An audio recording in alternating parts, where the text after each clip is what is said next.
கர்த்தருடைய பரிசுத்த நாமம் மகிமைப்படுவதாக. அருமையான ப்ரேயர் டைம் சேனல் மூலமாக உங்களை சந்திப்பதில் மிகுந்த மகிழ்ச்சி. இன்னைக்கு நம்ம ஒரு விடுதலையின் ஜெபத்தை ஏறெடுக்க போகிறோம். நம்ம உள்ளான மனுஷனை கர்த்தர் பலப்படுத்த போகிறாரு. புதிய ஒரு பார்வையை தரப்போகிறார். புதிய பார்வை என்றாலே பழைய பலவீனங்கள், பயங்கள், சோர்வுகள் எல்லாம் மறைந்த ஒரு பார்வை, பரிசுத்த ஆவியின் உதவியோடு பார்க்கிற ஒரு பார்வை. வேதம் சொல்லுகிறது, பவுல் உற்று பார்த்தாராம். பரிசுத்த ஆவியில் நிரம்பி பேதுரு, பவுல் உற்று பார்த்திருக்கிறார்கள். தேவ ஜனங்களே, இன்னைக்கு ஒரு புதிய பார்வையை கர்த்தர் தருவாராக. எத்தனை பேர் உள்ளத்தின் ஆழத்தில் இருந்த ஆண்டவரே உம்மை தேடி வந்திருக்கிறேன்பா, உம்முடைய சித்தத்தை உணர நான் வந்திருக்கிறேன், என் வாழ்க்கையில் உள்ள கட்டுகளை உடைத்து நீர் என்னை பயன்படுத்த நான் வந்திருக்கிறேன்னு சொல்கிறவங்க, அருமையான நிகழ்ச்சியை முதல் முறையாக பார்க்குறவங்க யாராக இருந்தாலும் சரி, கர்த்தருடைய ஆவியானவர் இன்னைக்கு உங்களை தொடுவார். அநேகருக்கு விடுதலையினை கட்டளையிடுவார். கர்த்தருடைய மகிமையான கரம் உங்கள் மேலே இறங்கும்.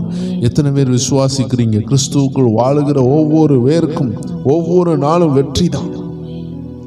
நிறைய பேர் புலம்பி கொண்டு இருப்பாங்க, 20 வருஷமாக இந்த போராட்டம் இருக்குது, 30 வருஷமாக போராட்டம் இருக்குது. ஆண்டு சொல்லுகிறார், ஒரு புதிய பார்வையை பெற்றுக்கொள்ளுங்கள், ஒரு புதிய பார்வையை பெற்றுக்கொள்ளுங்கள்.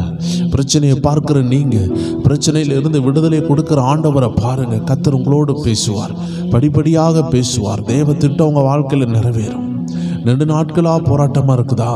அந்த போராட்டத்தில் இருந்து விடுதலையை தருகிற வார்த்தையை தான் கர்த்தர் உங்களுக்கு தந்து கொண்டிருக்கிறார். கொஞ்சம் திரும்பி பாருங்கள். கர்த்தர் உங்களை நடத்தி வந்த பாதைகளை திரும்பி பாருங்கள். கர்த்தர் உங்களை கைவிட்டிருந்தாரா? இல்லை, கர்த்தர் உங்களை நடத்தி கொண்டே வருகிறார். ஹல்லேலூயா. எல்லாரும் அப்படி இருக்கிற இடங்களில் கண்களை மூடி ஒரு 2 நிமிஷம் இன்னைக்கு ஆண்டவரை உயர்த்தி அப்படி துதிக்க போகிறோம்.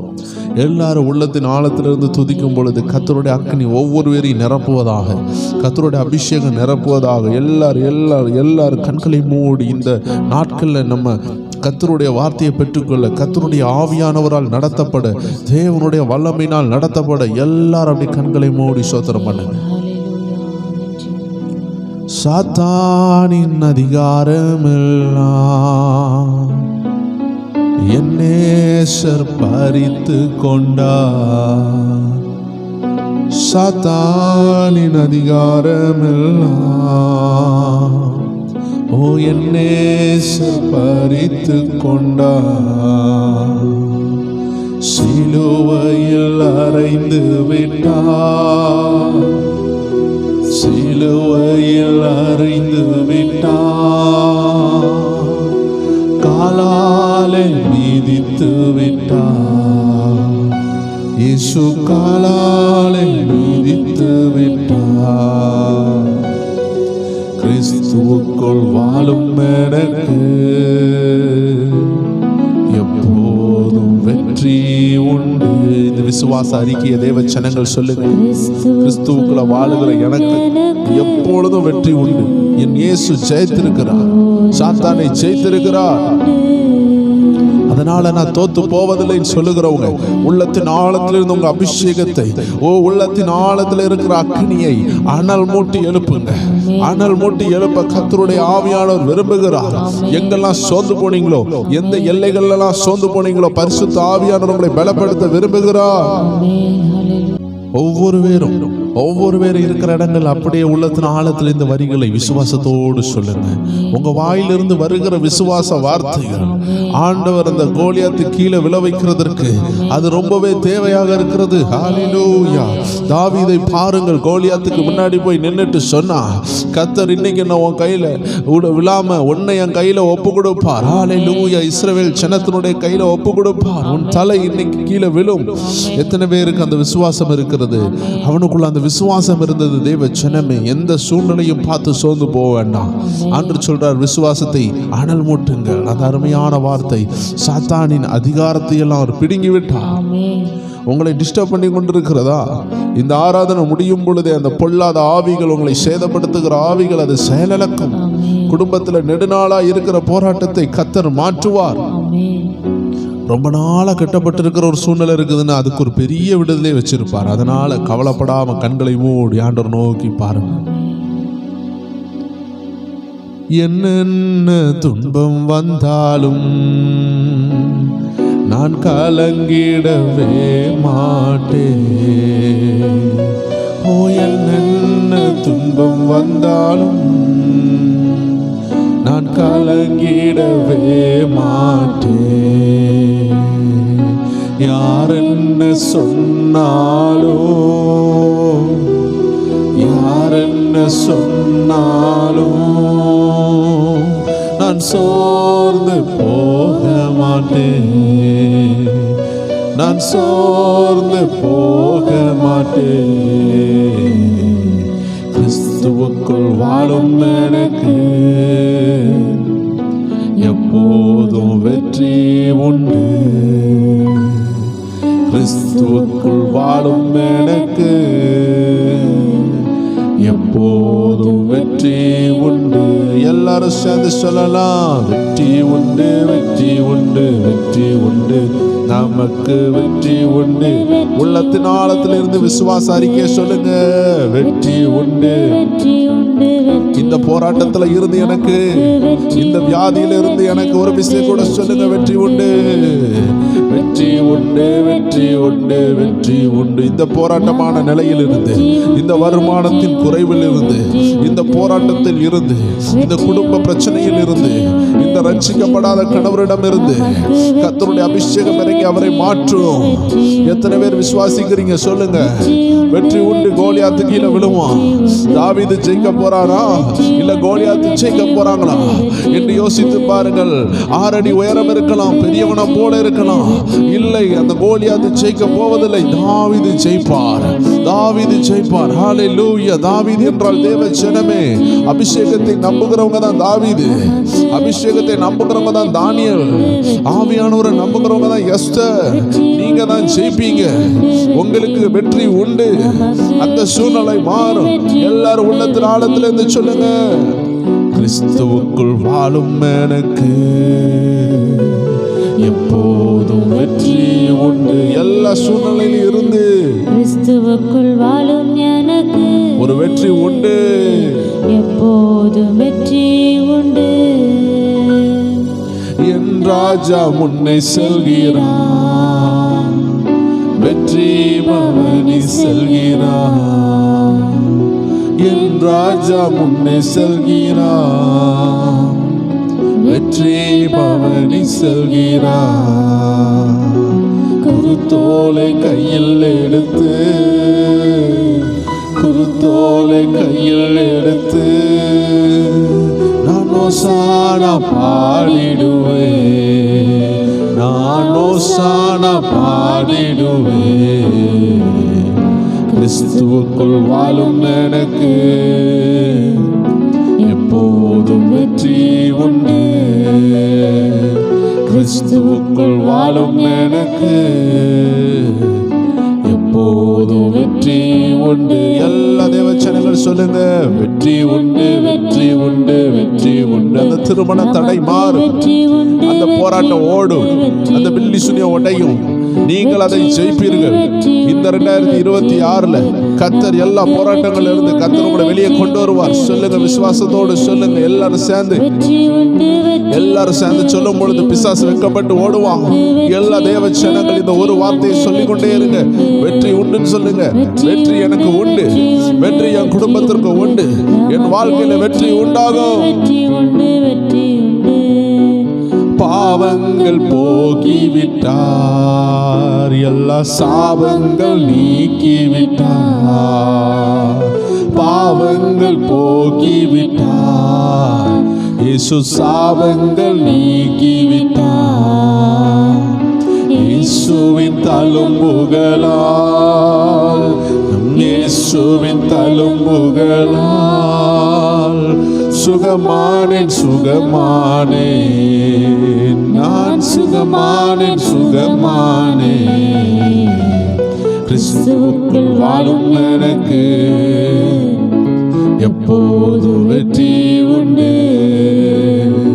கிறிஸ்துவுக்குள் வாழும் எனக்கு எப்பொழுது வெற்றி உண்டு, எப்போதும் வெற்றி உண்டு. ஆமென், ஆமென், ஆமென், ஆமென். வெற்றி உண்டு, வெற்றி உண்டு, வெற்றி உண்டு, வெற்றி உண்டு, வெற்றி உண்டு, வெற்றி உண்டு, வெற்றி உண்டு. ஆமென், ஆமென். வெற்றி உண்டு, வெற்றி உண்டு வெற்றி உண்டு எல்லாரும் சொல்லலாமே, வெற்றி உண்டு. உங்களுக்கு ஒரு வெற்றி வருகிறது.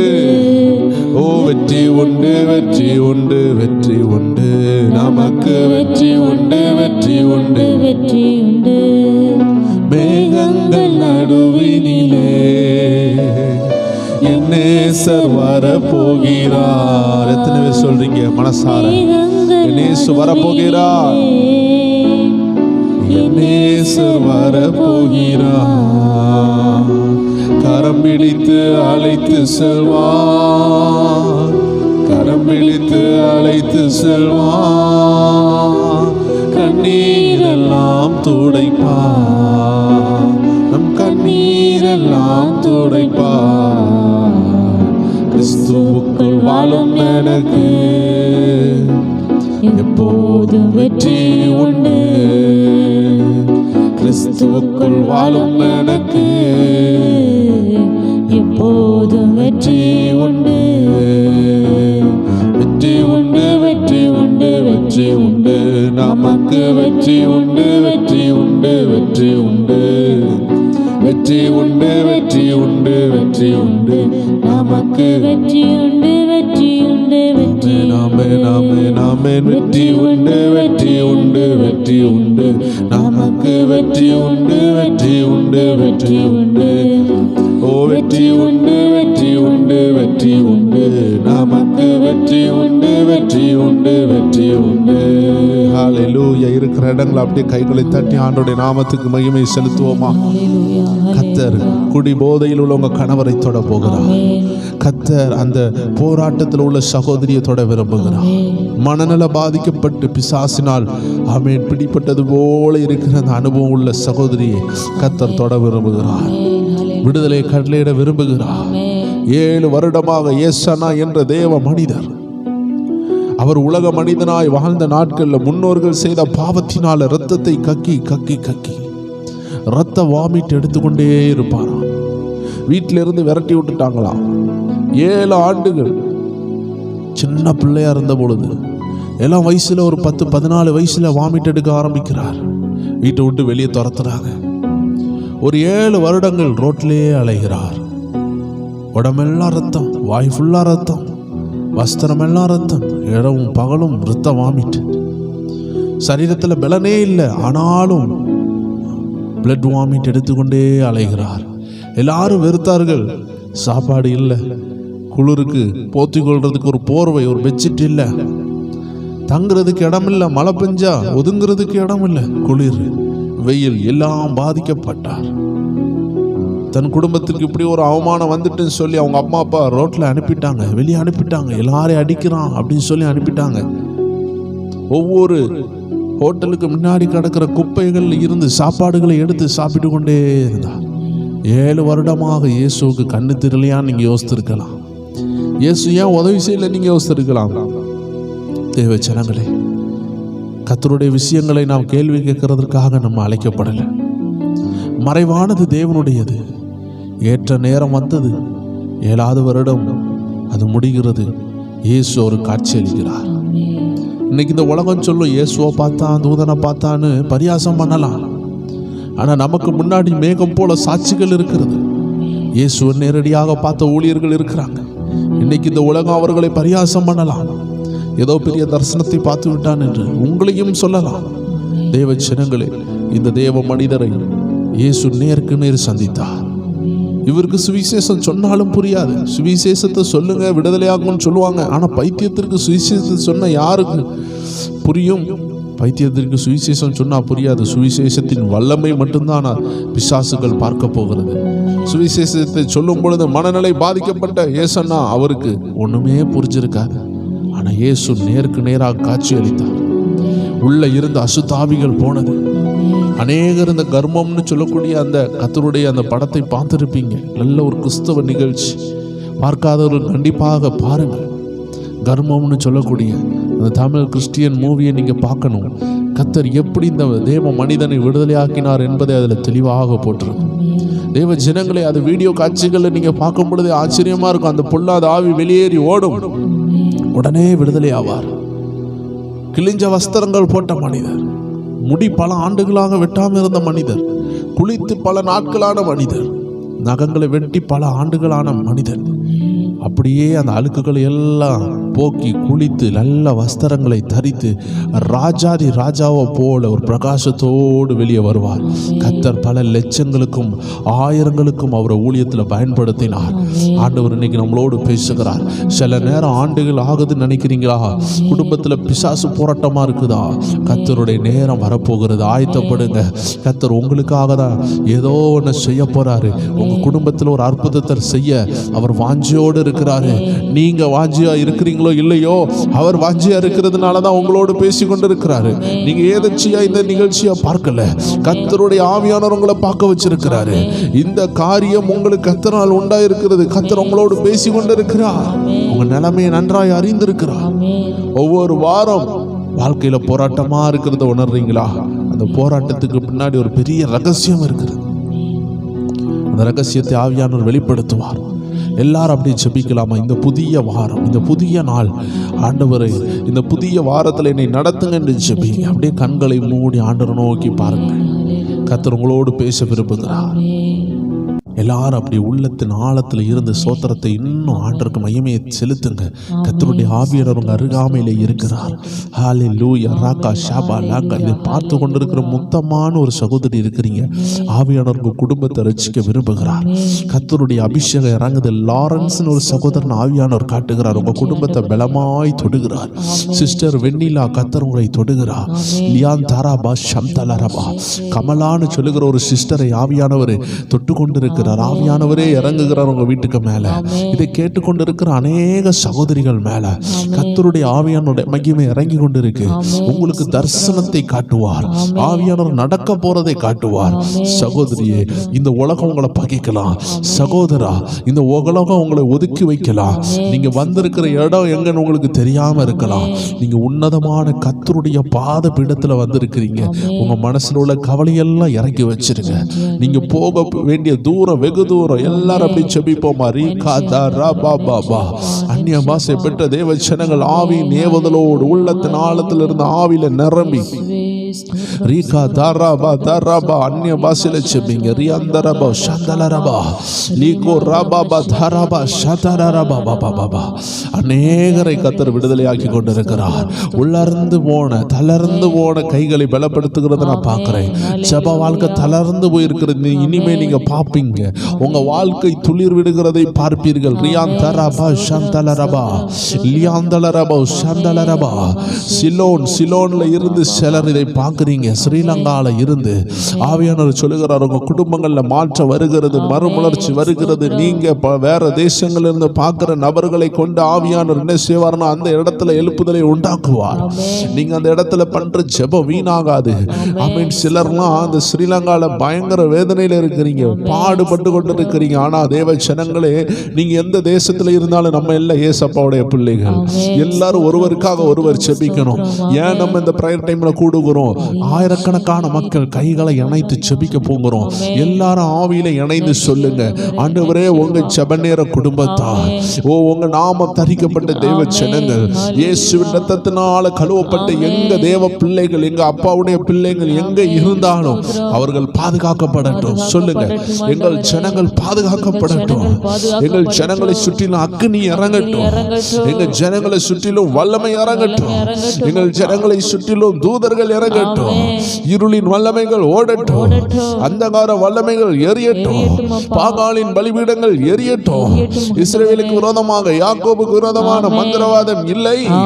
ஓ, யாக்கோபுக்கு விரோதமான குறிச்சொல் இல்லை. ஹல்லேலூயா. ராபா தாரா கபா பாபா பாபா பாபா பாபா லியாந்தர ரபா பாபா பாபா பாபா என்று சொல்லுகிறார். உங்க நிலைமையை அற்பமா நினைக்காதீங்க. உங்க நிலைமையை அற்பமா நினைக்காதீங்க. உங்க நிலைமை எப்படினாலும் இருக்கலாம். ஓ, பணம் இல்லாம இருக்கலாம், திருமண தடையில இருக்கலாம். ஆண்டு சொல்றார், don't neglect your process. God values your process. கர்த்தர் உங்களுடைய அவுட்புட்டை பார்க்கிறோம், உங்களுடைய விளைவின் முதற் கனியை பார்க்கிறோம். அந்த விளைச்சல் எப்படி விளையுதுன்னு பார்க்கிறாரு. உங்களுடைய ஆசீர்வாதத்தை பார்க்கிறோம், உங்க உயர்வை பார்க்கிறோம். நீங்க எப்படி வளர்ந்து வந்தீங்க, நீங்க எப்படி கடினமான பாதையில ஏறி வாரீங்கன்னு God is seeing your process. உங்க கண்ணீரின் பாதையில அவர் பார்க்கிறார். என் என் பிள்ளை என்ன வெறுக்குதா இல்ல என் பிள்ளை நேசிக்குதா, இந்த அக்னியின் முக்கிரகத்துல என்ன மறந்து போறாங்களா இல்ல என்ன நேசிக்கிறாங்களா, ஏதோ ஆசீர்வாதத்துக்காக என்ன நேசிக்கிறாங்களா இல்ல நான் ரத்தம் சிந்தி அவர்களை மீட்டதுனால நேசிக்கிறாங்களா, என்னை அவர்கள் எதற்காக நேசிக்கிறார்கள் என்று ஒருவர் உங்களை உற்று நோக்குகிறார். எத்தனை பேர் சொல்றீங்க, ஆண்டவரே நான் உண்மையா நேசிக்கிறேன்ப்பா, உங்களை நான் உண்மையா நேசிக்கிறேன்ப்பா, என் ஜீவனே போனாலும் நேசிப்பதை நான் நிறுத்த மாட்டேன்பான்னு சொல்லுகிற தேவ ஜனங்கள் இதுக்குள்ள இருக்கிறீங்களா? ஆண்டவரே எதற்கோ ஒரு விஷயத்திற்காக அல்ல, நான் உண்மை நேசிக்கிறேன்ப்பா, ஐ லவ் யூ டாடின்னு சொல்றவங்க இருக்கிறீங்களா? ஏசப்பா நான் உண்மை நேசிக்கிறேன்னு சொல்றவங்க இருக்கிறீங்களா?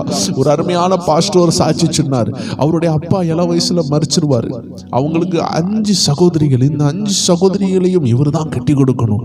ஆனா இவர் ஊழியத்துல வந்துருவார். ஊழியத்துல வந்ததுனாலேயே அவருக்கு அடுத்த ஸ்டேஜ் என்ன செய்யணும், அக்காமாரையும் தங்கச்சியும் எப்படி கட்டி கொடுக்கணும்னே தெரியாது. ஊழியத்துல ஒண்ணுமே இருக்காது. ஆனா அந்த நேரத்துல அவருக்கு ஒரு நினைவு வருகிறது. தன் ஆரம்ப நாட்கள்ல ஆண்டவரை வந்து அப்பா அப்பான்னு கூப்பிடுவாராம். ஏன்னா அவருக்கு கையில ஒரு துண்டு பிரதி, ஒரு டிராக்ஸ் வந்துச்சு. அதுல என்னுடைய தகப்பன் ஆண்டவர்னு எழுதியிருந்தது. அதை வைத்து அவர் ஜெபிக்க அவர் ஆரம்பித்தார். என் ஆண்டவர் நீர் தானே, என் அப்பா நீங்க தானே, எனக்கு அப்பா இல்லை ஆண்டவர்ன்னு சொல்லி ஒவ்வொரு நாளும் ஜெபிப்பாராம். ஆண்டவர் அவருடைய நாவை தொட்டார். ஆண்டவர் அநேக ஆராதனை பாடல்களை அந்த தேவ மனிதனுடைய நாவல கொடுத்தார். அநேக ஆவிக்குரிய ஆலோசனைகளை கொடுத்தார். ஒவ்வொரு தேசத்திலையும் அவரை பயன்படுத்தினார். தேவன் அவரை உயர்ந்த அடைக்கலத்தில் கொண்டு போனார். கேரளாவில் இன்னைக்கு அவரை தெரியாத அந்த தேவ மனுஷனை தெரியாத நபரவே கிடையாது. அப்படிப்பட்ட அருமையான பாடல்களை தேவன் அந்த மனிதனுடைய நாவலை கொடுத்து ஹோல் கேரளாவில் தேவன் அவரை உயர்த்தி வைத்தார். கேரளாவில் மட்டும் இல்லை, அகில தேசத்திலே அந்த மனிதனை தேவன் ஆசீர்வதித்து உயர்த்தினார். ஏற்ற வேலை வந்தது.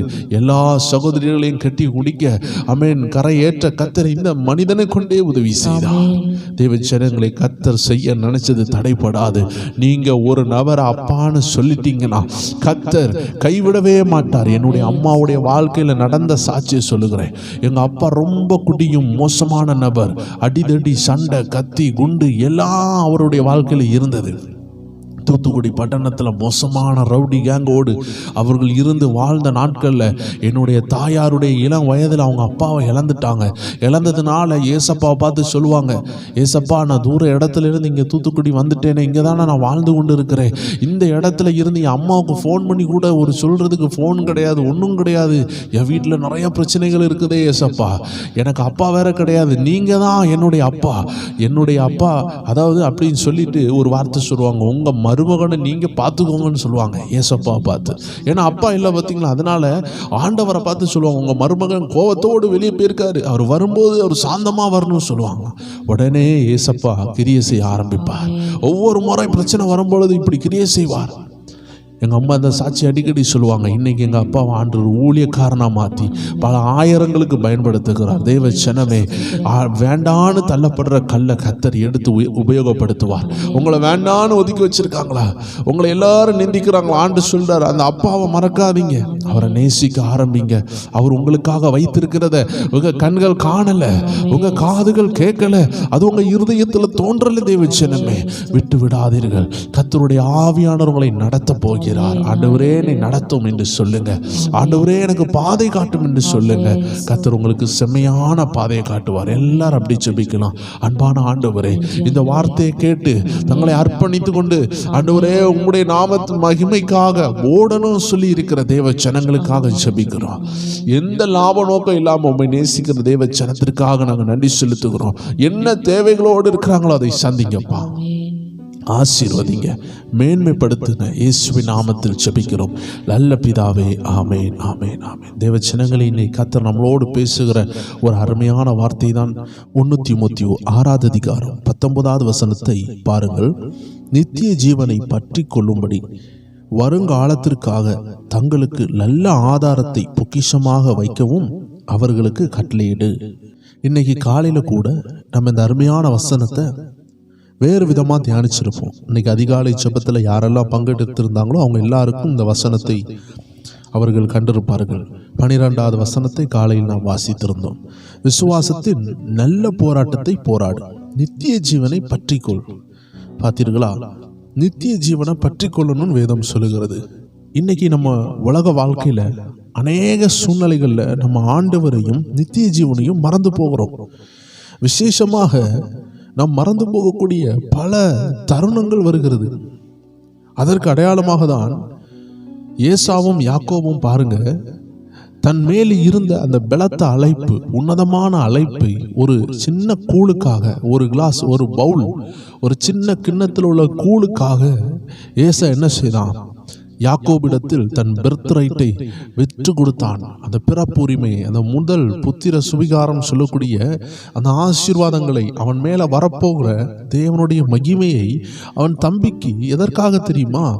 இந்த இம்மைக்குள்ள பசிக்காக விட்டு கொடுத்தான். தேவ ஜனங்களே, இந்த இம்மைக்குள்ள பசி நம்மளை வேட்டையாடி அந்த பரலோக விஷயங்களை நம்ம கையிலிருந்து பறிக்கணும்னு சத்ரு திட்டம் வைத்திருக்கிறான். ஆதாம் ஏவாளை பாருங்கள், ஆண்டவருடைய பார்வையில மகிமையாக அவர்கள் இருந்தார்கள். ஆனால் இந்த சர்ப்பம் என்ன செய்தது? இம்மைக்குள்ள ஒரு விஷயத்தை கொடுத்து அவன் கையில, அந்த ஆதாமுடைய ஏவாளுடைய கையில இருந்து அந்த நித்திய ஜீவனை திருடினது. அதனாலதான் வேதம் சொல்லுகிறது, ஆதியிலே நித்திய ஜீவனை திருடப்பட்டதுனால அவர்கள் பரலோக ராஜ்யத்துக்குள்ள செல்ல முடியாத ஒரு பெரிய போராட்டம் உண்டானதுனால தம்முடைய குமாரனாகிய இயேசுவை அனுப்பி இன்னைக்கு நம்ம எல்லாரையும் ஆண்டவர் ரட்சித்திருக்கும் பொழுது அந்த நித்திய ஜீவனை நம்ம இழந்து போகக்கூடாது. அதனால தான் 19வது வசனம் சொல்லுது, நித்திய ஜீவனை பற்றி கொள்ளும்படி வருங்காலத்திற்காக தங்களுக்கு நல்ல ஆதாரத்தை பொக்கிஷமாக வைக்கவும் அவர்களுக்கு கட்டளையிடு. வேதம் என்ன சொல்லுதுன்னா, போய் வீடை கட்டுங்கள், போய் உங்கள் பிள்ளைகளை நல்லா படிக்க வைங்க, கோடீஸ்வரனாய் மாறுங்கள் என்று உங்களை வலியுறுத்தவே இல்லை. நல்லா புரிந்து கொள்ளணும். நீங்க ஒரு கோடீஸ்வர பரம்பரையில இருந்து வாரீங்க, நல்ல பணங்கள் இருக்குதுன்னா அதை பாவம் என்று வேதம் சொல்லவில்லை. பணம் பாவம் என்று வேதம் சொல்லவில்லை. ஆசீர்வாதங்கள் பாவம் என்று வேதம் சொல்லவில்லை தேவஜனமே. ஆனா பண ஆசைகள் பாவம் என்று வேதம் சொல்லுகிறது. பண ஆசை எல்லா தீமைக்கும் வேறாக இருக்கிறது என்று வேதம் அருமையாகவே அந்த 10வது வசனத்துல சொல்லப்பட்டிருக்கிறது. பண ஆசை எல்லா தீமைக்கும் வேறாயிருக்கிறது. 1 தீமோத்தேயு 6:10 கவனமாக பாருங்கள். சிலர் அதை இச்சித்து விசுவாசத்தை விட்டு வழுகி என்ன செய்யறாங்க? விசுவாசத்தை விட்டு வழுகி போறாங்க. அநேக சோதனைகளினாலே தங்களை உருவ குத்தி கொண்டு இருக்கிறாங்க. ஸோ தேவஜனமே, பணம் உங்கள் கையில் இருந்தால் அது நல்லதுக்கு பயன்படுத்தலாம், ஏழைகளுக்கு பயன்படுத்தலாம், ஊழியங்களுக்கு பயன்படுத்தலாம், உங்களுக்கு பயன்படுத்தலாம், நல்ல காரியங்களுக்கு பயன்படுத்தலாம். அதை தவறு என்று வேதம் சொல்லவில்லை. நீங்கள் பணக்காரனாகவே இருந்ததுனாலையும் தவறுன்னு சொல்லவில்லை. இல்லை, ஏழையாக இருந்து ஆண்டவர் உங்களை ஆசீர்வதித்து, ஆண்டவர் உங்களை ஆபிரகாமை போல உயர்த்தி நல்ல பிஸ்னஸ்களை கொடுக்கலாம், நிலங்களை கொடுக்கலாம், வீடுகளை கட்டலாம், நீங்கள் உங்களுக்கு கம்பெனிகளை கட்டலாம், அதன் மூலமாக ஆண்டவருடைய நாமம் மகிமைப்பட்டு கொண்டிருக்கலாம். இதை குறித்து ஆண்டவர் பாவம் சொல்லவில்லை. ஆனால் வேதத்தில் எங்கேயுமே நீ போய் வீடை கட்டு, நீ போய் பட்டத்தை வாங்கு, நீ போய் பயங்கர அறிவாளியாக மாறு, அப்பந்தான் கர்த்தர் உன் மூலமாக வெளிப்படுவார் என்று சொல்லவே இல்லை. ஆண்டவர் ஞானிகளை வெட்கப்படுத்த பைத்தியங்களை தேர்ந்தெடுத்தார்னு எழுதப்பட்டிருக்கிறது. அப்படின்னா என்ன? ஞானிகளை, படித்தவர்களை, அதாவது அறிவில் பயங்கரமானவர்கள் இந்த சுவிசேஷத்தை விசுவாசிக்காமல் போனார்கள். அவர்களுக்கு விசுவாசம் என்றது பைத்தியமாக தோன்றினது. அப்படிப்பட்டவர்களை வெட்கப்படுத்த படிப்பறிவில்லாதவர்களை கூட ஆண்டவர் பயன்படுத்தினார். அவர்களுடைய ஞானத்தின் திரட்சியில் கூட கர்த்தரை விசுவாசிக்க அவர்கள் மறந்தார்கள். அவர்களுக்கு கர்த்தருடைய ஞானம் பைத்தியமாய் தோன்றினது. அவர்களுக்கு புரியவில்லை. எல்லாம் புரிந்த சயின்டிஸ்ட், எல்லாம் புரிந்த விஞ்ஞானிகள், எல்லாம் புரிந்த பெரிய பெரிய நபர்களுக்கு, பெரிய பெரிய அரசியல்வாதிகளுக்கு இந்த ரட்சிப்பின் சுவிசேஷம் புரியவில்லை. காரணம் என்ன? அறிவு கொள்ளும் என்று வேதம் சொல்லுகிறது. அதனால அவர்களுடைய அறிவின் திரட்சியினால ஆண்டவருடைய ஞானத்தை புரிந்து கொள்ளாமல் போகும் பொழுது அற்பமாய் எண்ணப்பட்ட, சிறியவர்களாய் இருந்த, வேண்டான்னு சொல்லப்பட்ட அநேகருக்கு இந்த சுவிசேஷம் புரியப்பட்டது. பாவத்தில் இருந்தவர்கள், பாவத்தின் கொடூரத்தில் இருந்தவர்களுக்கு இந்த சுவிசேஷம் விடுதலையை கொடுத்தது. அவர்களுக்கு அது உணர்வை கொடுத்தது. அதனால வேதம் சொல்லுகிறது, எங்கேயுமே வேதத்தில் நீ இப்படி பணக்காரனா இருந்தால் தான் உன்னை பயன்படுத்த முடியும்னு சொல்லவே இல்லை. நீ பெரிய பட்டதாரியா இருந்தால் தான் உன்னை பயன்படுத்துவார்னு ஆண்டு சொல்லலை. வேதம் சொல்லுகிறது, நீ பற்றி கொள்ள வேண்டிய ஒரு விஷயம் உண்டு என்று. தேவ ஜனங்களை பார்த்து வேதம் சொல்லுகிற காரியம் என்ன தெரியுமா? நித்திய ஜீவனை பற்றிக்கொள். ஏன்னா அதுதான் உன் ஆதாரம். அழகா சொல்லியிருக்கு பாருங்க. இந்த பூமியில நம்ம வீடு கட்டுறது நம்ம ஆதாரம் அல்ல. இந்த பூமியில நமக்கு இருக்கிறதுக்கு ஒரு வீடு தேவைப்படலாம், பட் அதுதான் ஆதாரம் கிடையாது. நான் கிறிஸ்தவன், எனக்கு ஆண்டவர் ஆசீர்வதிச்சுட்டே பேசிட்டே இருக்கிறாரு. இன்னொரு கிறிஸ்தவன் ஆண்டு ஆசீர்வதிக்கவே இல்லை, பொருளாதாரத்தில் ஆசீர்வதிக்கவே இல்லை. உடனே அந்த ஆள் பாவம் செய்துட்டாருன்னு சொல்ல முடியுமா? இல்ல. அநேக தேவ பிள்ளைகள் பொருளாதாரத்தில் உயராமல் இருப்பார்கள். அவர்களை கொண்டும் கர்த்தர் பயங்கரமான காரியங்களை செய்வார். நாம் நினைப்போம், எப்படி இது பொருளாதாரத்தில் உயராமல் இருக்க முடியும்? தேவச்சனங்களே, சில நேரம் பிசாசு உங்க வருமானத்தை தடை பண்ணுவான். அதை தான் நாம் என்ன செய்கிறோம்? கடிந்து ஜெபித்து விடுதலைக்காக கட்டளையிடுகிறோம். ஆனால் பிசாசு தடை செய்யவில்லை. கர்த்தர் ஒரு பாதையில நடத்துகிறார், ஒரு நெருக்கமான பாதையில நடத்துகிறார்னா உங்களை செழிப்பில் அவர் கொண்டு வருவார். ஸோ தேவ ஜனங்கள் புரிந்து கொள்ள வேண்டிய விஷயம், நாம் பற்றி கொள்ள வேண்டிய ஒரு விஷயம் இருக்கிறது. அதுதான் என்ன? நித்திய ஜீவன். ஏன்னா நீங்கள் அதை பற்றி கொண்டால் என்ன நடக்கும்னா, வருங்காலத்திற்கு உங்களுக்கு நல்ல ஆதாரத்தை பொக்கிஷமாக வைக்கிறீங்க. நல்ல கவனமாக கேளுங்க. வரப்போகிற காலத்தில் நீங்கள் நித்திய ஜீவனை பற்றி கொண்டால் என்ன நடக்குதுன்னா, நீங்கள் ஆதாரமாக ஒரு பொக்கிஷத்தை வைக்கிறீங்க. என்ன பொக்கிஷத்தை நீங்கள் வைக்கிறீங்க? உங்களுடைய பொக்கிஷத்தை நீங்கள் சேர்த்து வைக்கணும். அது என்ன பொக்கிஷம் சேர்த்து வைக்கணும்? தெளிவாக போட்டிருக்கிறது. ஆதாரம் சேர்த்து வைக்கணும். என்ன ஆதாரம் சேர்த்து வைக்கணும்? கவனமாக பாருங்க. வருங்காலத்திற்காக நல்ல ஆதாரத்தை சேர்த்து வைக்கணும். பொக்கிஷமா நீங்கள் சேர்த்து வைக்கணும். உங்கள் பொக்கிஷம் என்ன? நல்ல ஒரு ஆதாரம். என்ன ஆதாரம்? ஆண்டவர் உங்களை பார்த்து சொல்லணும், இவன் பண ஆசை இல்லாதவன், இவன் என்ன உண்மையா நேசிச்சவன், இவன் உபத்திரவத்தில் என்ன கைவிட்டு என்னை விட்டு போகல, இவன் உபத்திரவத்தில் என்ன முறுமுறுக்கல. இதுதாங்க நல்ல ஆதாரம். உங்களை பார்த்து இவன் பண ஆசை பிடிச்சவன், இவன் இச்சை பிடிச்சவன், இவன் என்ன காரியத்துக்காக தேடினான், இவன் கல்யாணம் முடிஞ்சோடனே என்னை விட்டுட்டு போயிட்டா, கல்யாணம் முடிகிற வரைக்கும் ஏசப்பா ஏசப்பா எனக்கு ஒரு நல்ல கணவரை தாருங்கன்னு கேட்டா, வீடை கட்டி கொடுக்குற வரைக்கும் கேட்டா, நல்ல வேலை இருக்கிற வரைக்கும் கேட்டா, இப்போ அதெல்லாம் வந்ததுல இருந்து என்னை தேடுகிறதே இல்லை. இதுவா நல்ல டெஸ்டிமனி? இதுவா நல்ல சாட்சி? இது ஒரு நல்ல ஆதாரமா? Is it a good guarantee? ஒரு பொருள் வாங்கினா நமக்கு ஒரு கேரண்டி வாங்குறோம் பார்த்தீங்களா, ஒரு ஆதாரம். அந்த கேரண்டி நமக்கு உருவாகணும். நம்மளை குறித்து ஒரு கேரண்டி. என் பிள்ளை ஏழைகளுக்கு உதவி செய்யலாம்ப்பா, என் பிள்ளை உண்மையா வாழ்ந்தாம்ப்பா, என் பிள்ளை எனக்காக உண்மையா நின்னான்னு ஆண்டவர் உங்களை பார்த்து சாட்சி சொல்லணும். அதற்கு ஆதாரத்தை நீங்க சேர்க்கணும்.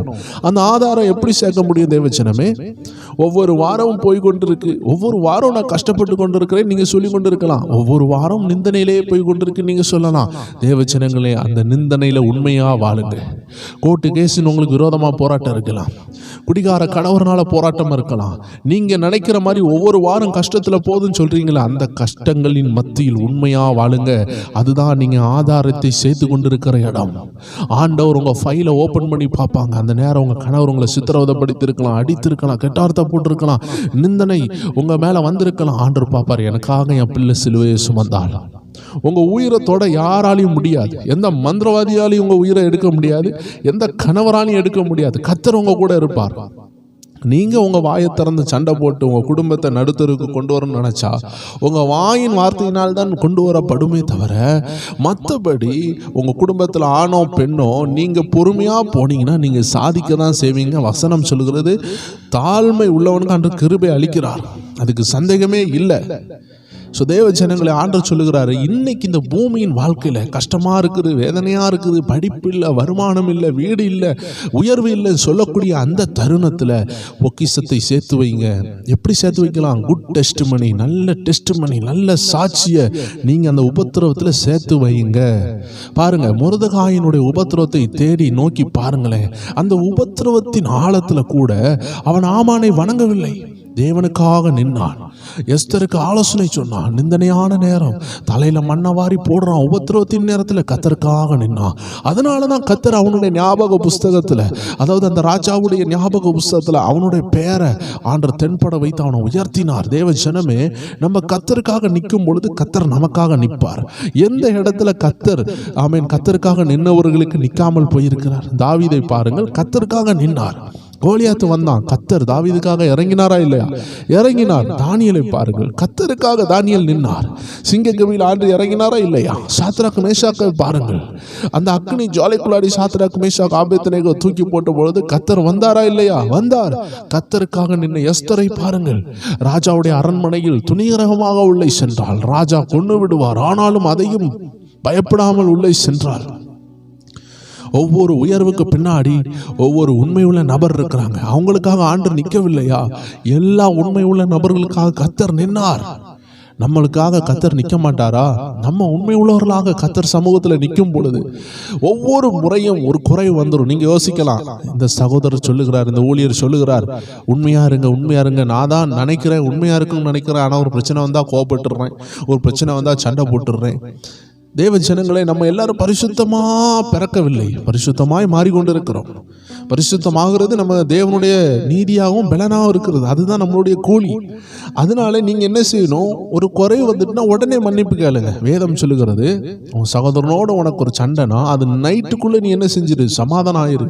காலையில் எழும்பி நாளைக்கு மன்னிப்பு கேட்கலாம் நினைக்காத, நைட்டே மனம் திரும்பிடு. ஒரு கோவம் வந்துட்டுனா நைட்டே மனம் திரும்புதுன்னு சொல்லுது. அப்படின்னா என்ன?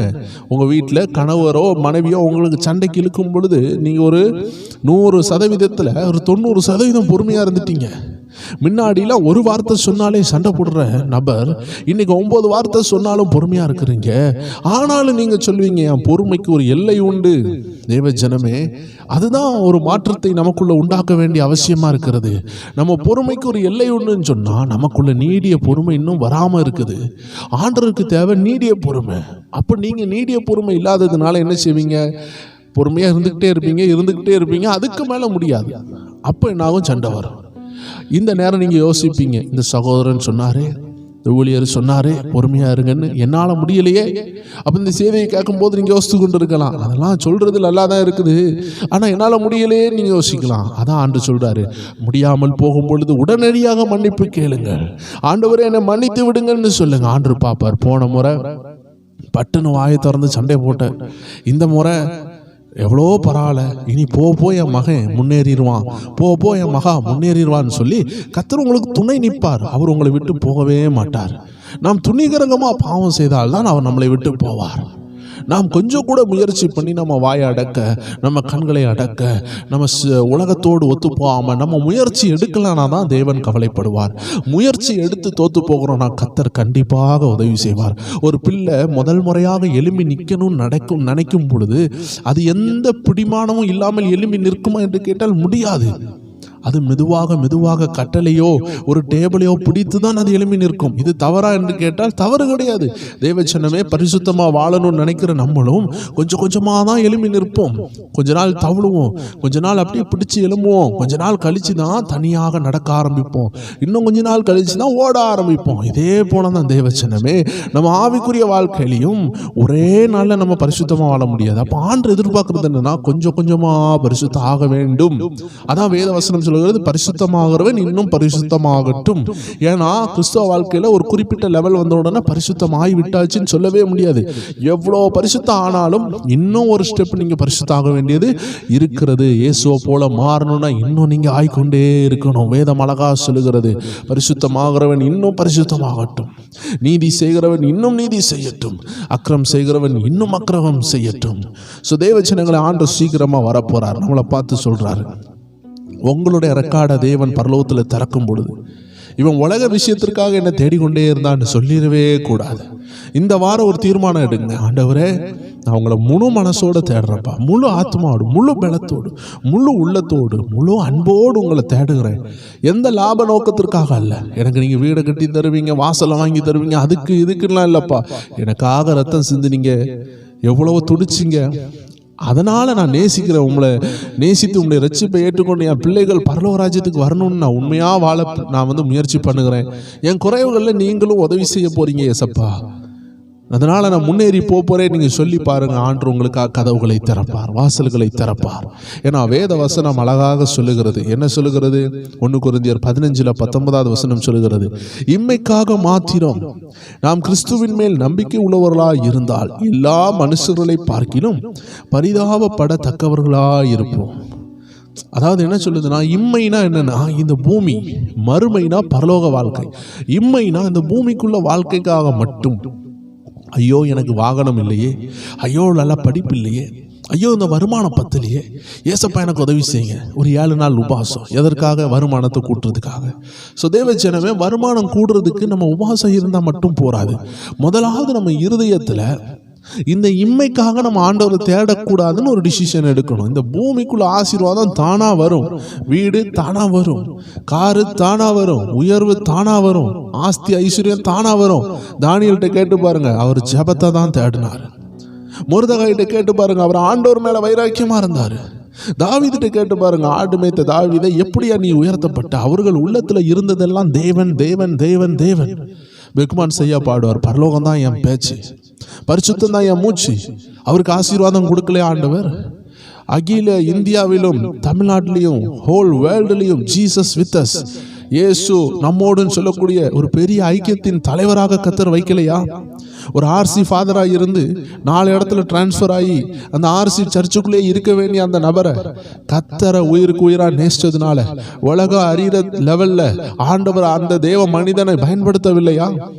ஆயிரக்கணக்கான பாடல்கள் தேசங்கள்ல கடந்து சென்று ஆயிரக்கணக்கான மக்களை, லட்சக்கணக்கான மக்களை தொட ஆண்டவர் அனுமதிக்கலையா? கர்த்தருக்காக நீங்க நின்னீங்கன்னா கர்த்தர் உங்களுக்காக இறங்குவார். நம்ம லைஃப்ல நம்ம கர்த்தருக்காக நிக்காமல் போய் விடுவோம். நிறைய நேரம் என்ன செய்வானா, இந்த சாஸ்திரிகள் இருக்காங்க பார்த்தீங்களா, நட்சத்திரத்தை பார்த்து வந்து கொண்டே இருந்தாங்க. இயேசு பிறந்த இடத்துக்கு ஒரு நட்சத்திரம் வழிகாட்டுச்சு. ஆனால் நட்சத்திரம் அப்படியே ஒரு உலக ரீதியான ஒரு வழிகாட்டுதலை கொடுக்கல. ராஜா பிறந்த எங்கே பிறப்பாரு? அரண்மனையில் பிறப்பார். அப்போ இந்த சாஸ்திரிகள் எதிர்பார்த்துட்டே வராங்க. அரண்மனை என்ன, ஒரு சின்ன ஒரு கல் மாதிரியா இருக்கும். அரண்மனை கம்பீரமால இருக்கும். அரண்மனைன்னா அரை அடியிலேயா பொம்மை மாதிரியா இருக்கும்? இல்லை. அப்போ அவங்க பார்க்காங்க, அரண்மனை தான் தூரத்தில் இருந்தால் தெரியுமே, என்னதான் வந்தாலும் அரண்மனையே தெரிய மாட்டேங்க. இந்த நட்சத்திரம் கூட்டு வர பாதையில் கண்ணு கட்டிய தூரம் நமக்கு அரண்மனையே இல்லையே. இன்னொரு பக்கம் பார்த்தா அரண்மனை இருக்குது. அந்த அரண்மனையை பார்த்து இவங்க போக தொடங்கிட்டாங்க. ஏன்னா இவங்க நினைப்பெல்லாம் உலகத்தான போல. ஏன்னா இவங்கெல்லாம் உலகத்தான் தானே. சாஸ்திரிகள்னா யாரு? உலகத்தான். அவங்க இந்த நட்சத்திரங்களை பார்த்து கண்டுபிடிக்கிறவங்க. அவங்க ஆண்டவரை வாழ்த்த வந்தாங்க. ஸோ அவங்க அரண்மனையை கண்டோன்னா அங்கே பார்த்து போயிட்டாங்க. ஆனால் அந்த நட்சத்திரம் நின்று கொண்டே இருந்துச்சு. ஏன்னா அவங்க தவறான வழியில் போயிட்டாங்க. இந்த உலகம் எதிர்பார்க்குற மாதிரி ஆண்டு வரலை. ஆண்டு ஒரு ஆட்டு மந்தையில் அந்த முன்னணையில் பிறந்தார். அதனால அந்த நட்சத்திரம் முன்னணைக்கு நேராக காட்டுப்பகுதி கொண்டு போகும் பொழுது அவங்களுக்கு நம்ப முடியலை. எப்படி இறைவன், எப்படி வானத்தையும் பூமியும் படைத்த ராஜாதி ராஜா அரண்மனையில் பிறக்காம ஆட்டு துழுவத்தில் எப்படா பிறப்பாருன்னு சொல்லி அவங்க திசை மாறினாங்க. தேவ ஜனங்களே, சில நேரம் நம்ம திசை மாறிடுவோம், திரும்பி வராமல் போய் விடுவோம். வேதத்தில் அலெக்சாண்டர்னு சொன்ன மனிதர் ஆண்டவரை விட்டு அப்படியே பின்வாங்கி போனார். திரும்பி வந்ததாக சரித்திரம் சொல்லவில்லை. தேமாஸ் என்ற நபர் கர்த்தரையும் நித்திய ஜீவனையும் ருசி பார்த்துட்டு ஆண்டவரை விட்டு போனார், திரும்பி வரவில்லை. பேதுரு என்ற நபர் ஆண்டவரை விட்டு பின்வாங்கினார், ஆனால் திரும்பி வந்தார். எல்லாரும் திரும்பி வருவாங்கன்னு சொல்ல முடியாது. தேவ ஜனமே, இந்த கிறிஸ்தவ வாழ்க்கை அழுத்து போய்விட்டது, சோர்ந்து போய்விட்டேன், இதுக்கு மேல இதுலலாம் நடக்க முடியாதுன்னு சொல்லி நிறைய பேர் விசுவாசத்தை அடக்கி வைத்து விட்டு போறாங்க. அதற்கு காரணம் என்ன தெரியுமா? இன்னைக்கு நிறைய பேர் ரட்சிக்கப்படுறதுக்கு காரணம் ஒரு அற்புதம் நடந்ததுனால, ஒரு கல்யாணம் நடந்ததுனால, ஒரு பிள்ளை பிறந்ததுனால, ஒரு வீடு கட்டினதுனால அவங்க இயேசுவை தேடி வராங்க. ஆனால் உண்மையான இயேசுவுக்கு தேவை என்ன தெரியுமா? ஏதோ நடந்ததுனால அல்ல. ஆரம்பத்தில் நமக்கு ஏதோ ஒன்று நடந்ததுனால தான் உள்ள வந்திருப்போம். வந்த பிறகுமே ஏசப்பா எல்லாம் நடத்தி தருவார்னே நம்ம நினைக்காமல், அவர் நமக்கு ரட்சிப்பை தருகிறவர், பரலோக ராஜ்யத்தை தருகிறவர், அதை நம்ம ஃபோக்கஸ் பண்ணணும். அதுக்கு பிறகு இம்மைக்குள்ள ஆசீர்வாதம் தானாய் வரும். முதலாவது தேவனுடைய ராஜ்யத்தை தேடும் பொழுது இவைகள் எல்லாம் நமக்கு கூட கொடுக்கப்படும். உபத்திரம் வரும் பொழுது, போராட்டம் வரும் பொழுது ஆவியானவர் ஒவ்வொரு முறை நம்மளை உணர்த்தி நம்மளுக்கு புரிய வைப்பார். தேவ ஜனமே, இன்னைக்கு ஆண்டு நம்மளோடு பேசுகிற காரியம், இம்மைக்காக மாத்திரம் நாம் கிறிஸ்துவின் மேல் நம்பிக்கை உள்ளவர்களாய் இராமல் எல்லா மனுஷர்களை பார்க்கிலும் நம்ம பரிதபிக்கப்பட்டவர்களாய் போய்விடாத ஒரு நல்ல வாழ்க்கை நமக்கு கிடைக்கணும்னா, இந்த பூமிக்கு உள்ள ஆசீர்வாதங்களுக்காக மட்டுமல்ல, இந்த பூமியில் உள்ளதை அவர் தரமாட்டேன்னு அவர் சொல்லவே இல்லை. நீங்கள் இந்த பாதையில் வந்து கொண்டே இருங்க, கிடச்சி கொண்டே இருக்கும். நான் ஒரு தீர்க்க தரிசனமான காரியத்தை உங்கள்கிட்ட சொல்ல போகிறேன். எத்தனை பேர் ரிசீவ் பண்ணுற ஆயத்தமாக இருக்கிறீங்கன்னு எனக்கு தெரியலை. தேவ மனிதர் கணேசன் சொல்லக்கூடிய ஒரு தேவ மனிதர், ஆண்டவரை முகமுகமாக பார்த்த தேவ மனிதர், பல ஆயிரங்களையும் பல 10,000-களையும் லட்சங்களையும் தேவனுக்காக ஆதாயப்படுத்தி கொண்டிருக்கிற தேவனுடைய மனிதர். அவர் சொன்னார், உங்கள் பிளெஸ்ஸிங் ஆன் த வேல இருக்குது. உங்கள் பிளெஸ்ஸிங் உங்கள் பாதையில் நீங்கள் போய் கொண்டிருக்கும் பொழுதே இருக்குது. இன்னும் புரிகிற மாதிரி சொல்கிறேன். நீங்கள் உங்களுக்கு சைக்கிள் தேவைப்படுதுன்னா போகிற வழியில் சைக்கிள் ஆண்டவர் வச்சிருக்கிறார். உங்களுக்கு கார் தேவைப்படுதுன்னா போகிற வழியில் வச்சிருக்கிறார். என் பிள்ளைக்கு இந்த இடத்துல இது தேவைப்படுது, என் பிள்ளைக்கு இந்த இடத்துல இந்த சஃபிஷியண்டான ஒரு வீடு தேவைப்படுது, என் பிள்ளைக்கு இப்போ இந்த சின்ன வீடு பத்தலை, இனி பெரிய வீடு வேணும், என் குடும்பம் வளருது, என் பிள்ளைகளுடைய பிள்ளைகள் வளர்ந்துட்டாங்க, என் பிள்ளைகளுக்கு இந்த வருமானம் போராதுன்னு ஏசப்பா உங்களை ஆசீர்வதிக்கிறார். பங்கை பிரித்து தருவார். அவர் எப்படி தராமல் இருப்பார்? எப்படி உங்களை போஷிக்காமல் இருப்பார்? அவர் உங்களை போஷித்து நடத்துவார்.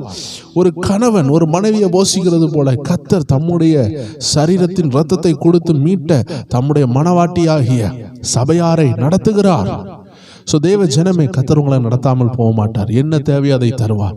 வருமானம் தேவைனா தருவார், வேலை தேவைனா தருவார். ஏதோ ஒன்று தராமல் இருக்கிறாரா, அவர் சமூகத்தில் உட்கார்ந்து உங்கள் உறவில் என்ன பிரச்சனைன்னு செக் பண்ணுங்க. ஆண்டு தரலன்னு சொன்னோன்னு இன்னைக்கு நிறைய பேர் என்ன செய்வாங்க, ஆண்டவரே அந்த திருமண தடை உடையட்டுன்னு ஜெபிப்பாங்க, ஆண்டவரே எனக்கு வீடை கட்டவுல தடை உடையட்டுன்னு ஜெபிப்பாங்க. ஆண்டு சொல்லுவார், அந்த தடை உடையிறதுக்கெல்லாம் நீ ஜெபிக்கிறத காட்டிலும் உனக்கும் எனக்குள்ள ஐக்கியம் நல்லா இருக்கான்னு செக் பண்ணு. உனக்கும் எனக்குள்ள ஐக்கியம் செம்மையா இருந்ததுன்னா எல்லாம் தானா நடக்கும். அப்போ எங்கேயோ ஒரு இடத்துல நமக்கும் தேவனுக்குள்ள ஐக்கியம் உடஞ்சிருக்கும். நிறைய இன்னைக்கு கிறிஸ்தவங்க சபையில் ஆக்டிவாக இருப்பாங்க, சண்டே கிளாஸ் நடத்துவாங்க, யூத் மீட்டிங் நடத்துவாங்க, சபைக்குள்ளே ஒரே போறாம, அதனால வீட்டில் ஒரே போராட்டம். சபையில் இவங்க சீனியராக இருப்பாங்க, ஆனால் இவங்களை காட்டிலும் ஜூனியர், இவங்களை காட்டிலும் சிறியவர்கள் இவர்களிலும் மேலா வரும் பொழுது சில நேரம் ஆண்டவர் என்ன செய்வார்னா நம்மளை தாழ்மைக்கு ஒப்பு கொடுப்பார். அந்த நேரம் இந்த பொடிசா இருக்கிறவங்கலாம் வளர்ந்து பெரிய ஆள் மாதிரி காமிச்சு கொண்டு இருக்கும் பொழுது இந்த சபையில் ஆக்டிவாக இருக்கிறவங்க அப்படியே சவுளை போல என்ன செய்வாங்க, காய்மாரமாக இருக்க ஆரம்பிப்பார்கள். யோசித்து பாருங்க, கர்த்தர் தாவீதை எழுப்புகிறார்னா அதற்கு ஒரு காரணம் உண்டு. ஒருவேளை பெரிய நபர்கள், பெரிய முன்னோர்கள், முதியவர்கள், சபையில் உள்ள மெச்சூரானவர்கள் ஏதோ ஒரு விஷயத்தை அவர்களை கொண்டு செய்ய முடியலன்னு சொல்லி தான் ஆண்டவர் தாவீதை எழுப்புவார். அந்த நேரம் நம்ம சவுளை போல காய்மாரமா இல்லாமல் கர்த்தர் அடுத்த ஜெனரேஷனை எழுப்புகிறாங்கன்னு சொல்லி நம்ம சந்தோஷமா இருக்கணும். முதிர்ந்த ஊழியர்கள் எல்லாருமே அடுத்த ஜெனரேஷன் எழுவும் பொழுது சந்தோஷமா இருக்கிறாங்க. ஏன்னா அவங்களுக்கு பிறகு இந்த அடுத்த இளைய தலைமுறை தான் இந்த கிறிஸ்தவத்தை இனி கொண்டு போகிறது. அதே போல உங்க சபையில இளைஞர்கள் எழும்புறாங்க, வாலிபர்கள் எழும்புறாங்கன்னா அவங்க ரொம்ப பரிசுத்தமா இருப்பாங்க, ரொம்ப ஆக்டிவா இருப்பாங்க, உங்களை மாதிரி இருப்பாங்கன்னு நீங்க நினைக்க முடியாது. அவங்களுக்குள்ள நிறைய அறியாமைகள் இருக்கும். இது எப்படின்னா, புதிதாக உங்க பிள்ளையை நீங்க கல்யாணம் கட்டி கொடுக்கும் பொழுது உங்களுக்கு இருக்கிற முதிர்ச்சி அந்த பிள்ளைக்கு இருக்காது. அது போய் அங்க சமையல் செய்ய தெரியாம இருக்கும், அது போய் கையில சூட போட்டுரும், கை பொத்துக்கிடும், நீங்க எண்ணெயில கவனமாக பொறிச்செடுப்பீங்க, அந்த பிள்ளைக்கு அந்த அனுபவம் இருக்காது. அது போய் தானும் கற்றுக்கொண்டு உங்களை மாதிரி மாறுகிறதற்கு வருடங்கள் எடுக்கும். உங்களுடைய ஆரம்ப நாட்களை யோசித்து பாருங்க. தன் கையில் ஒரு சூடு படாமல், ஒரு சூடோ ஒரு எண்ணெய் துளி படாமல் நான் சமையலில் வெற்றிகரமாக மாறிட்டேன், என் கை சுட்டதே இல்லைன்னு யாராவது சொல்ல முடியுமா? சொல்லவே முடியாது. எந்த ஒரு தொழிலாக இருந்தாலும் அதில் சின்ன சின்ன அடி நம்ம வாங்கி தான் பழகிறோம். இதே போல தான் ஊழியத்திலையும் இளைய தலைமுறைகள் எழும்பி அவங்க கொஞ்சம் பெருமையாக நிற்கும் பொழுது அவங்க பெருமையை ஆண்டவர் உடைப்பார். ஆனால் நீங்கள் என்ன செஞ்சிடக்கூடாது, அவங்க மேலே எரிச்சல் கசப்பு வைத்து இப்போ நீங்கள் ஆண்டவரை விட்டு பிரிஞ்சு போயிருப்பீங்க. உங்கள் உள்ளத்தில் கசப்பு வந்தாலே கர்த்தர் அங்கே இருக்க மாட்டார். இப்போ நீங்கள் போயிட்டு ஆண்டவரே என் பிள்ளைக்கு திருமணம் நடக்கட்டும், எனக்கு வீடை கட்டி தாருங்க, எனக்கு காரை தாருங்கன்னு சொன்னா இந்த உலக ஆசீர்வாதத்துக்காக உபாசம் எடுத்துட்டு இருப்பீங்க. கர்த்தருக்கும் உங்களுக்குள்ள உறவு உடைஞ்சு போயிருக்கும். அப்ப கர்த்தர் உங்களை கொண்டு ஒன்றும் செய்ய முடியாது. அதனாலதான் எனக்கு வீடை தாரும், காரை தாரும், பங்களாவை தாரும், அதை தாரும் நம்ம கேட்கறதுக்கு பதிலா ஆண்டவரே உமக்கும் எனக்குள்ள உறவு கரெக்டா இருக்குதாப்பா, நான் முன்ன மாதிரி உங்களை துதிக்கிறேனாப்பா, நான் உங்ககிட்ட அன்பா இருக்கிறேனாப்பா, என் ஆண்டவரே இந்த இதெல்லாம் எனக்கு குறைஞ்சிருக்குன்னு சொல்லும் போது ஆண்டு சொல்லார், உன் மகனே மகளே உன் உள்ளத்துக்குள்ள கசப்பு வந்துட்டுமா, அதை மாற்று, உனக்குள்ள பெருமை வந்திருக்கு, அதை விட்டு தூர போடு, அது வேண்டான்னு ஆண்டு இடைப்படும் பொழுது நம்ம அதை தூக்கி எறிவோம். கர்த்தருடைய பிரசன்னம் நம்மளை அளவில்லாமல் நிரப்பும் பொழுது கர்த்தர் நமக்கான வாசல்களை திறப்பார். உங்கள் பிள்ளைகள் ஆசீர்வாதமாக இருப்பாங்க. இதற்கெல்லாம் காரணம் தேவ ஜனமே கர்த்தரோடு உள்ள ஐக்கியம் தான். நம்ம கர்த்தரோடு உள்ள கனெக்ஷன் கரெக்டாக இருந்துச்சுன்னா மற்றதெல்லாம் நமக்கு பின்னாடி வரும். எத்தனை பேர் விசுவாசிக்கிறீங்க? உங்கள் பின்னாடி உங்கள் ஆசீர்வாதம் ஒன்றா ரைட் லெஃப்ட் அடித்து மார்ச் பண்ணி வரும். உங்கள் பின்னாடி இன்ஜின் போகும் பொழுது ட்ரெயின் பெட்டிகள் எல்லாம் பின்னாடி வருகிறது போல தேவ ஜனமே நீங்கள் கர்த்தரோடு இணைஞ்சிருந்தீங்கன்னா உங்கள் பின்னாடி எல்லா ஆசீர்வாதம் வந்துடும். நீங்கள் ஆசீர்வாதத்துக்காக உபாசம் போட வேண்டிய அவசியம் இல்லை. தேவ ஜனங்கள் புரிந்து கொள்ளுங்க. என் ஊழியத்தில் நான் அடிக்கடி ஆண்டவர்கிட்ட சொல்லுகிறது ஒன்றே ஒன்று தான், ஆண்டவரே என் வீட்டுக்காகவோ காருக்காகவோ பங்களாக்காகவோ இதுக்கெல்லாம் நான் ஜெபிக்க போகிறதே இல்லை. இன்னைக்கு வரைக்கும் நான் அதுக்காக ஜெபிக்கிறதும் கிடையாது. கர்த்தர் என்னை ஆசீர்வதித்து கொண்டே இருக்கிறார்.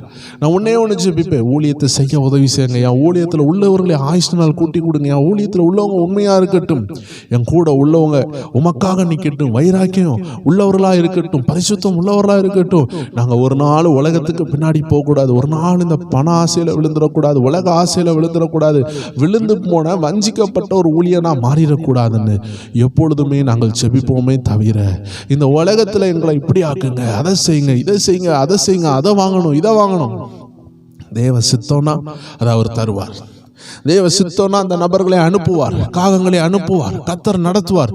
இதுதான் எங்க உள்ளத்துல ஓடிக்கொண்டே இருக்குமே தவிர தேவஜனமே, மற்ற உலக விஷயங்களை கேட்கணும்னு ஆண்டவர் எங்கள் இருதயத்தில் உணர்த்தவே மாட்டார். உலக விஷயம் என்ன தேவையோ அவர் தருகிறார். இதே ஆவியானவர் உங்களுக்கும் தருவார், உங்களை நடத்துவார். நீங்கள் செய்ய வேண்டியதெல்லாம் பிலிப்பை போல ஆண்டவர் தேடுங்க. பரிசுத்த ஆவியானவர் பிலிப்பை தூக்கி சென்றாராம். அவர் சித்தத்தின்படி உங்களை தூக்கி செல்வார். உங்களை மலேசியா கொண்டு போகணும்னா அங்கே கொண்டு போவார், இங்கிலாந்து கொண்டு போகணும்னா அங்கே கொண்டு போவார். உங்களை கொண்டு அமெரிக்காவில் ஒரு காரியம் செய்யணும் அங்கே கொண்டு போவார். உங்கள் பேர பிள்ளைகளை அமெரிக்காவில் படிக்க வைக்கணும் அங்கே படிக்க வைப்பார். உங்கள் பிள்ளைகளை வேற தேசங்களுக்கு கட்டி கொடுக்கணும் அதை செய்வார். உங்களுக்கு ஒரு பெரிய முதலாளி ஒரு பெரிய பிசினஸ் கொடுக்கணும் அதை தருவார். கர்த்தருக்கு பயப்படுறவங்களுக்கு எல்லா நன்மையும் உண்டு, ஒரு நன்மையும் குறைவுபடாது. ஆனா நம்ம கர்த்தருக்கு பயப்படாம உலகத்தை நேசிக்க ஆரம்பித்தால் நாம் பரிதாபமுள்ள நபராய் மாறப்படுவோம், பரிதபிக்கிற நபராய் மாறப்படுவோம் என்று ஆண்டவருடைய வேதம் 1 கொரிந்தியர் 15:19 அழகாக சொல்லப்பட்டிருக்கிறது. பரலோக ராஜ்யத்தை பற்றி கொள்வோம். எப்பொழுதுமே அதுதான் நம்மளுடைய பலன். பரலோக ராஜ்யத்திற்காக உண்மை உள்ளவர்களாய் வாழுவோம். நம்ம லைஃப் எல்லாம் ஒரு ஆதாரமாய் மாறட்டும். என் பிள்ளை பண ஆசை இல்லாமல் வாழ்ந்தான், என் பிள்ளை உலக இச்சை இல்லாமல் வாழ்ந்தான், என் பிள்ளை உலகத்தாருக்கு முன்னாடி என்னை விட்டு கொடுக்கல, நிந்தனையில் என்னை விட்டு கொடுக்கல, என்னை விட்டு போகலன்னு ஏசப்பா உங்களுக்காக சாட்சி சொல்லணும். எத்தனை பேர் விரும்புகிறீங்க? ஸ்தேவானை பாருங்க, அவன் கல்லெறிப்பட்டு அடிபட்டு அவனுடைய உயிர் மாயும் பொழுது ஆண்டவராகிய இயேசு பிதாவின் வலது பரிசுத்தத்தில் இருந்து எழும்பி நின்று வரவழைத்தார். உண்மை உத்தமமான ஊழியர் என்று சொல்லியிருப்பார். தேவ ஜனமே, நம்மளும் பரலோக ராஜ்யம் சொல்லும் பொழுது நம்மளை பார்த்து உண்மை உள்ள தேவ பிள்ளைன்னு சொல்லணும், உண்மை உள்ள என் மகன்னு சொல்லணும். பண ஆசை உள்ளவனே, உலகத்தில் உள்ளவனே, உலக நேசம் உள்ளவனே, இம்மையை நேசித்து வாழ்ந்தவனே, மறுமையில் இருக்கிற என்னை மறந்தவனே என்று ஆண்டவர் நம்மளை பார்த்து சொல்லிடக்கூடாது. அந்த ஒரு பரிசுத்த ஜீவியத்திற்கு கர்த்தர் நம்மளை நடத்துவாராக. இந்த வாரம் உங்களுக்கு இன்பமாக இருக்கும். ஏன்னா ஆவியானவர் சொல்லுகிறார், என் பிள்ளைகள் என்னை நேசிக்கும் பொழுது நான் அவர்களை நேசிப்பேன், என் பிள்ளைகள் என்னை தேடும் பொழுது நான் அவர்களை தேடுவேன், அவங்க என் கிட்ட நெருங்கும் பொழுது நான் அவர்கள் கிட்ட நெருங்குவேன். சாத்தானுக்கு அங்கே இடமே இல்லை. எல்லாரும் அப்படியே கண்களை மூடலாமா ஜெபிக்கலாம். அன்பான ஆண்டவரே, இந்த அருமையான ஜனங்கள் ஒவ்வொரு பேருக்காக ஜெபிக்கிறோம். இந்த பரலோக ராஜ்யத்தை பற்றி கொள்ளணும் என்ற உபதேசத்தை அவர்கள் கேட்டுக்கொண்டிருந்தார்கள். அப்பா, இந்த உலகத்தை பற்றி கொண்டு ஏமாந்து போய் எத்தனையோ கிறிஸ்தவர்கள் இன்னைக்கு ஏமாந்து போயிருக்கிறாங்க. கடைசி வரைக்கும் நிலைத்து நிற்காமல் போயிருக்கிறாங்கப்பா. ஆனா எங்களுக்கோ நீர் உம்முடைய பரிசுத்த ஆவியினால் ஜாக்கிரதையா இருங்கன்னு ஒரு விஷயம் கூட எங்களுக்கு நீர் உணர்த்துகிறதற்காக நன்றி அப்பா. தொடர்ந்து பரிசுத்த ஆவியானவர்களை நடத்துவாராக. ஜனங்கள் ஒவ்வொரு பேருக்குள்ள திறந்த வாசலை கட்டளையிடுங்க. ஒவ்வொரு பேருடைய தேவைகளையும் சந்திங்க. அவர்கள் உண்மையே தேடுகிறபடியால் எல்லா வாசல்களையும் கர்த்தர் திறந்து கொடுப்பீராக. உங்கள் கரங்கள் அர்ப்பணித்து ஜெபிக்கிறோம். இயேசு கிறிஸ்துவின் நாமத்தில் ஜெபிக்கிறோம் எங்கள் ஜீவனுள்ள நல்ல பிதாவே. ஆமேன், ஆமேன், ஆமேன். God bless you. கர்த்தருடைய நாமம் மகிமைப்படட்டும். எல்லா பிரேயர் டீம் குடும்பத்தாருக்கும் எங்கள் அன்பின் வாழ்த்துக்கள். எங்கள் ஊழியர் சார்பாக உங்களை வாழ்த்துகிறோம். கர்த்தருடைய ஆவியானவர்களை நடத்துவாராக. தொடர்ந்து எல்லா அதிகாலை ஜெபத்தையும் கேளுங்க. அப்போ தான் உங்களுக்கு எந்தெந்த வீடியோஸ் எந்தெந்த சேனலில் வரும்னு உங்களுக்கு தெளிவாக சொல்லப்படும். நாளைய தினத்திலையும் ஸ்பிரிச்சுவல் WF என்ற சேனலில் உங்களை சந்திக்கலாம். நல்ல ஒரு ஆவிக்குரிய பதிவோடு சந்திப்போம். கர்த்தர் உங்களை ஆசீர்வதிப்பார். God bless you. Amen.